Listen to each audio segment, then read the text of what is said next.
Hi everyone, how's it going?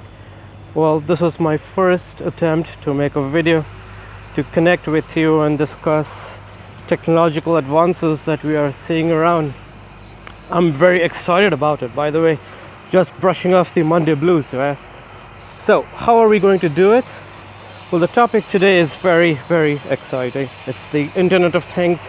Now, there's so much going on around us in this domain that we are always talking about it, yeah?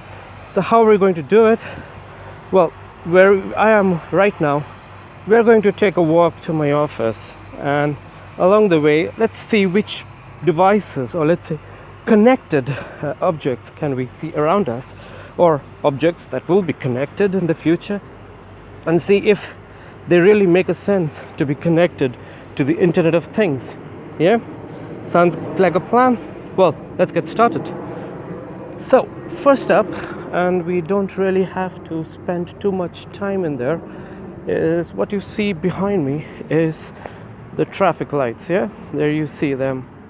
Now, these traffic lights are normally controlled by a timer. Yeah. Now, in an hour's time from now, this entire road is going to get chock-a-block with traffic. And how are we going to manage them? Well, the same old-fashioned way. Every 1 minute, 1.5 minutes, traffic lights go green, red, whatever. How about measuring the dynamics of the traffic? How about measuring how much traffic is flowing? How about measuring in which direction is the traffic flowing? And we try to make a sense of it. So instead of having a fixed time period, what we try to do is we have dynamic measurement points here. So the traffic light will be green for the direction of traffic that is heavier compared to the others. Yeah, so that's the real excitement about the Internet of Things. It's gonna help us in traffic management. Oh, by the way, while we were talking, what you really see now is the traffic lights, the street lamps. Yeah, now these street lamps today, well, you know, again, we all work in an old-fashioned way as well, yeah? So the filaments have to be changed. There's someone who will come up, first test whether they have to be changed or not. Well, the lights stay on all the time during the darkness, which is good from safety perspective. But what if these lights actually go on and off only when we are underneath it? So while we are passing below this particular lamp, for example, it turns on. I go around, let's say 15-20 meters away from it, and it goes off. And the next one that's coming up, you see there, and the next one that comes up, lights on. So this is how it can be done. Plus, if you have any sensors in the lamps, well, when the lamps are about to go off or when they have gone off, the sensors can actually sense that and send a signal to the central operations here in Brussels saying, okay, these lamps need to be replaced. Yeah, sounds exciting. By the way, things are getting just more and more awesome here, because what we now really see is this. I'm just trying to get hold of it. Yeah, there you are. Now, what was that? Now, that was a waste bin. An ubiquitous waste bin, yeah, you would say. And how is that important? Well, it's not full, so it's okay. What if it's full? Then it sends a signal again. It's connected, it sends a signal to the operations in it, and they say, okay, this waste bin is full, we need to replace it, we need to empty it. But again, the last mile connectivity is also very important. What if the signal is sent, but then there are no pickup trucks coming along to replace them within a certain time frame? That again creates a problem. So along with smart cities and the whole dynamics around it and the lot of buzz around it, we also need to make sure our human controlled systems are also well in place. For example, if it's going to be 3 days after since the last pickup truck will come and empty these bins, no matter how much you empty them, no matter how much you sensorize them, they're not going to be efficient. Yeah, by the way, while we were talking, there's another connected proposition I see around. Can you guess what? Trees. You would wonder, what are trees going to do there? Well, it's simple. The allergic season in Belgium is almost going to be over in a few days' time, and a lot of us, trust me, a lot of us really have a lot of problems having allergies from different sources, alder tree, fern tree, a lot of sources. What if there could be sensors around and they would relay this information to people with that particular type of allergy, saying, hey, in around 50 meters time you're going to cross through an area of, let's say, high oak pollen or high birch pollen, so cover up your mouth and your nose. Wouldn't that be great? Because especially for me, for example, I've been very allergic to a lot of things, and that's not really something I would really love to go through unprotected. Yeah.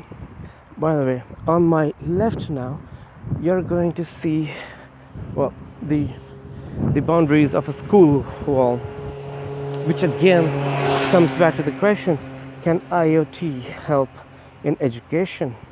Well, it certainly does. First of all, we are children of all age groups studying here asset management of their assets, of the people, of the children themselves. Young children, for example, we need to make sure they're at the right place at the right time with the right people.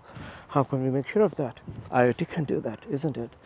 Plus, it's not only about asset tracking, but also about security paraphernalia here, about the security apparatus around the school. Now, security is a key thing in many of these schools and education institutions. And how are we going to change that? Well, IoT can definitely play a part in that, because they're not going to give access to people who don't need to have access, for once.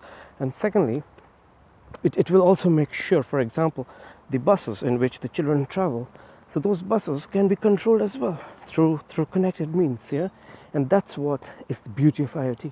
Now, going into the classroom, each student can have a customized training curriculum. Each student can have a customized growth plan, all linked to what they had been interested in. And this information is gathered through the connected devices or the connected means on which they are.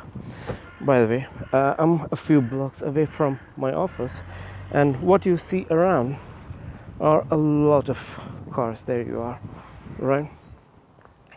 And which again brings me, okay, we are talking of connected cars, but what if we don't go that far? Let's start small, yeah?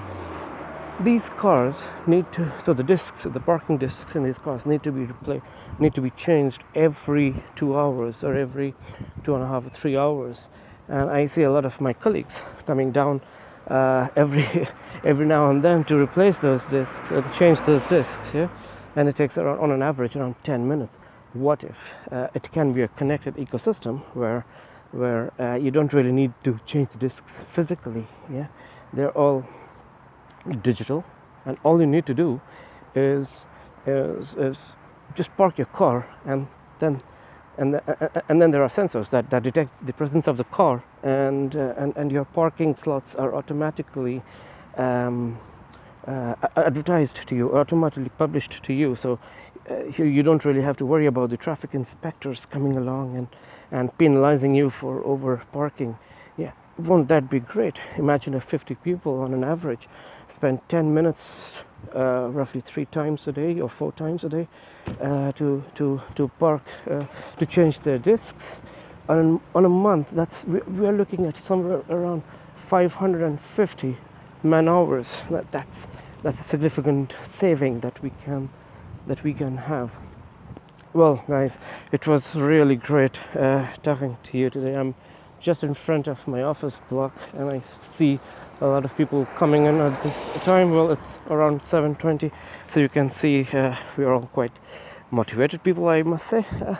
It was really nice talking to you, and please feel free to give your comments, your reactions to this video, any other topics that you'd like to discuss. I hope you found this interesting. Please feel free to suggest. I would really love to improve myself on this. Yeah. Have a nice week ahead, and see you soon. Bye.